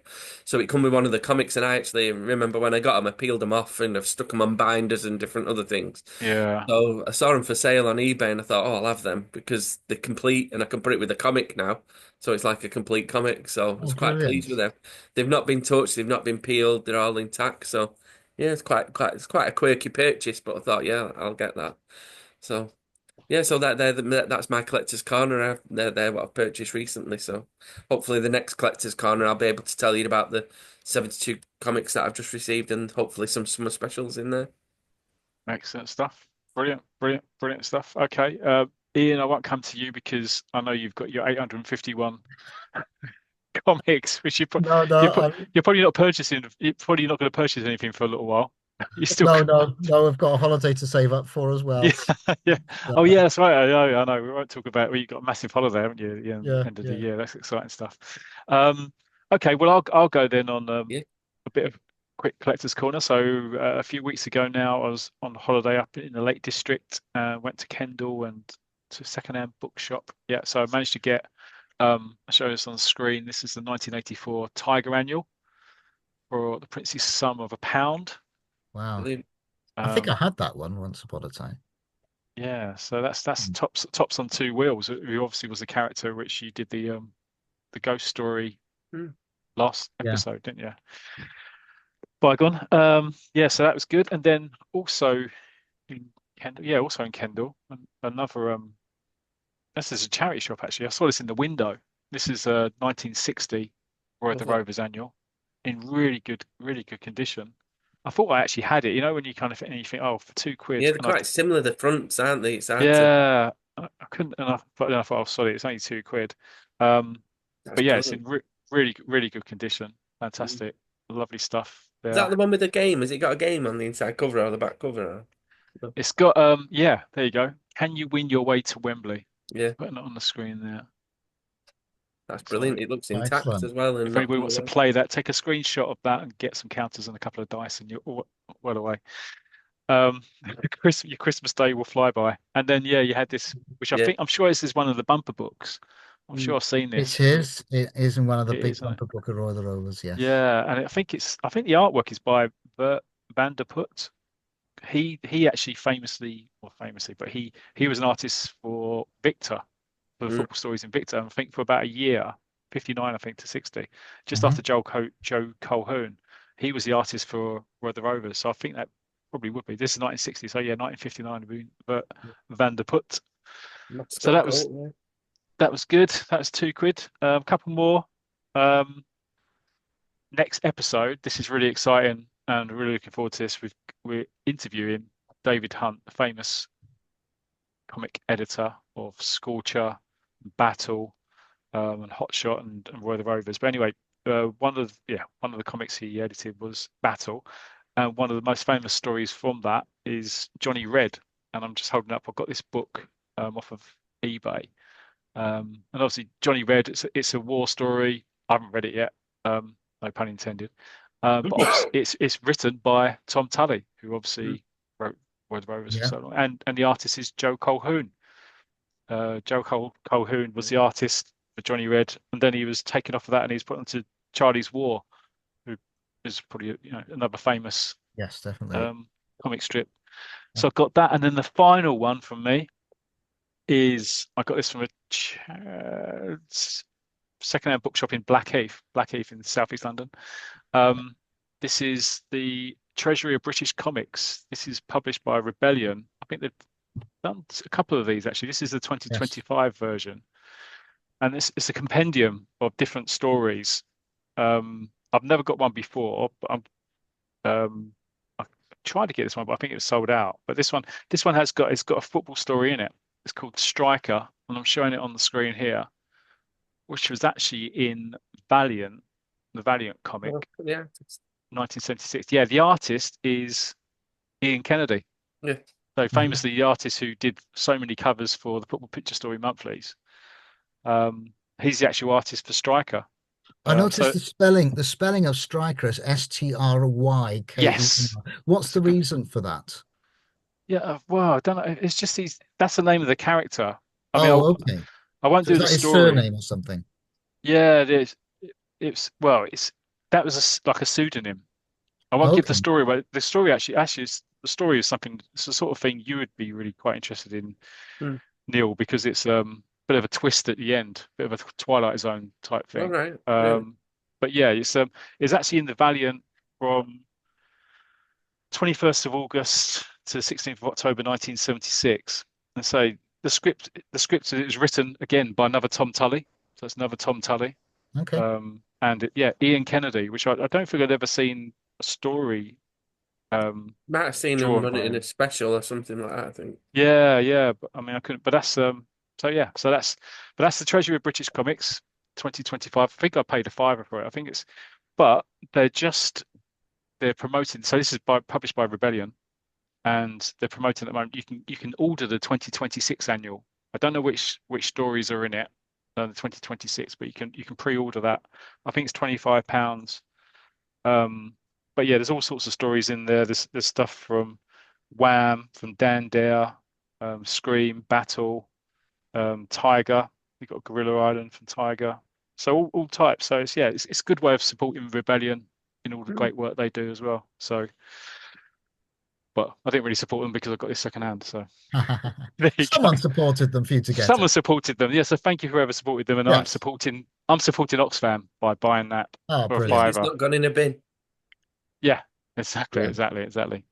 So that's it. So that's Collector's Corner. Good stuff. Right. Okay. Well, that's the show. So let's do some socials before we kind of wrap it up, have some final thoughts, and then we can say our goodbyes. So if you do want to get in touch with us, then by all means look us up on a few Facebook sites. So there's the Roy the Rovers 40 Years After, there's the Champ We Are United Football Picture Story Monthly site, or the Mighty World of British Comics, or sometimes Striker World. We do have, I didn't mention this last time, but there's a fantastic website which Gull, the creator of this podcast, created, which is the Champ We Are United website. You can find it on Pro Boards. So there's loads of information on there. And of course, hopefully, so it's fingers crossed, you can watch this on YouTube as well. Obviously, if you're watching this on YouTube, you know you are watching this on YouTube. So that's a bit weird thing to say. But as you know, last time it didn't work. So you can see us on there as Champ We Are United, and like and subscribe to that. So yeah, so that's the show. Final thoughts, gents. Let's choose the Golden Boy himself, Mr. Ian Golden. Final thoughts from you, sir. Oh, well, nice to be back. Nice to have be 3 years down on 17 now for Yes, it's the Roy crossed the them off the Rovers list. Weekly Comics. And at this point, Cardiff City are top of League One, so Oh I can't wow. complain about the real world either. Well, yeah. Let's not, bearing in mind this is the date of the Manchester derby. Maybe it's not talk about your own team, bygone Berrigan, when we hand over to yourself. Neil, any final thoughts from yourself? No, I think one thing the listeners have got to know about me. I do have several teams, so hopefully over the One of them week, was going course to of the win. weekend, one of them wins or draws, so I'll come out on top. But I think they all got beat this weekend. Well, Oh Wolves are bottom no. of the Premier League, aren't they? So they're not doing Yes, too well either. yeah. So this Wolves, Stalybridge, I think I've Support rattled Cardiff. about Have you got a Welsh team? Hopefully it's Cardiff. Wrexham probably. Well, don't doubt that you're a northerner, so it has to be Yeah, Wrexham, They and got that's beat. true. they're not doing greatly at the moment, are they? Yeah, It'd be interesting to see how Welcome to Wrexham no, diverts from the success they've been having it's in the it'll top hill. it'll be good viewing whichever way it goes, won't It it? will be. It will Yeah, be good. but yeah, no, it's been a really enjoyable episode, and again, I think I'll come towards the end of the holiday specials now, as we've spoke earlier, because it's coming You've run towards the out end of of the them. summer. Yeah. And sorry, what did you say? You've run out. You've done them all. I've run out. That's No, why. I keep finding more. I know. I That's know. the It's problem. great. It's Yeah, great. it's not for my bank account. So I might take a breather and let other people win them on eBay for a Oh bit. dear. Yeah. But yeah, it's really good, and I enjoyed Ian's run through of another season of Roy the Rovers. They just bring back so many memories of me reading each story as well, and it's nice hearing different views on what favourites you had and what stories you didn't like, but why you like them for different reasons. I'm glad as I say, for the safety stands in soccer, you feel the same as how I did, how the story just went a little bit misshapen due to Yeah, some definitely. reasons. And but I think it continues in that way as well, as we'll come to another podcast Yeah, in the far Mm, future. it would, yeah. like you say, we've already spoken to Barry about the disjointedness, but I think the artwork changes and things like that. It's not until it becomes goalkeeper in 83, I think, 82, Mm, 83, it starts getting back on track. yeah. Even then they have sorry, we could go into a conversation about this and we're saying goodbye, but even then they do a little bit of an opt-out at one point in Right. goalkeeper, but that is for a very much future podcast. Yes. Right. More But to yeah. come. More to Yeah. come, listeners and And what viewers. about Yeah. you, Matt? Have you enjoyed tonight's performance? Oh, thanks for asking. Thank you very much. Thanks. It's nice to know somebody cares. Yeah, no, it's been great. It's been excellent. Yeah, once again, fantastic stuff, Ian. I love hearing it and seeing it again. It's superb, and it's lovely to see Jimmy Grant again, Mm, Oh sponsored by yeah. Ambo. You know, yeah. it's nice to There see is some. other popular kit makers out There's there. other popular kit makers out there, yeah, but and the great Neville Wilson's artwork to see him back again. That's Yeah. superb. Yeah. So yeah, so that's the show. We're looking forward to the next one. Next one, yeah, with David Hunt. That should be a special one. So looking forward to that one. And I think Tangent should be back for that, Yeah. and also Goal, hopefully as well. So lots more to come, listeners. Lots more to come. So stay tuned to the Champion United podcast. But for now, on behalf of us all, I'll say goodbye. Bye. See ya. Bye bye.